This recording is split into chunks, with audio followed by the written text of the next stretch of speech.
அஸ்ஸலாமு அலைக்கும் வரஹ்மத்துல்லாஹி வரகாத்துஹு. அல்ஹம்துலில்லாஹ். அல்லாஹ்வுக்கு எல்லா புகழும். அபு ஹாசிம் சல்மான் ரலியல்லாஹு தஆலா அன்ஹு அவர்கள் கூறுவதாவது, ஜனாசா தொழுகையில் பங்கேற்றவருக்கு ஒரு கீராத் நன்மை உண்டு. மண்ணறையில் கப்ரில் வைக்கப்படும் வரை அதனை பின்தொடர்ந்தவருக்கு 2 கீராத்துகள் நன்மை உண்டு என்று நபி ஸல்லல்லாஹு அலைஹி வஸல்லம் அவர்கள் சொன்னதாக அபூ ஹுரைரா ரலியல்லாஹு தஆலா அன்ஹு அவர்கள் கூறுகிறார்கள். நான் அபூ ஹுரைரா அலி அவர்களை கீராத் என்றால் என்ன என்று கேட்டேன். அதற்கு அவர்கள் முஹது மலை அளவு என்று விடையளித்தார்கள். இந்த ஹதீஸ் புகாரிலே பதிவு செய்யப்படுகிறது.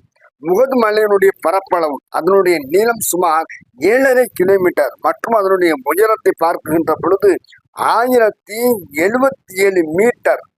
அதனுடைய அடிக்கணக்கை பார்க்கின்ற பொழுது 3533 என அறியப்படுகிறது. ஆக முகது மலையினுடைய அளவு ஓரளவு கணக்கிட்டு நமக்கு தந்திருக்கிறார்கள். இதனுடைய அளவின் நன்மைகளை கணித்து பெரும்பாலான சஹாபாக்கள் இவ்வளவு பெரிய நன்மையா என்று ஆச்சரியப்பட்டிருக்கிறார்கள். ஆனால் நம்மால் அப்படி ஆச்சரியப்படவும் அதனுடைய மகத்துவமும் தெரியாமல் இருக்கிறோம்.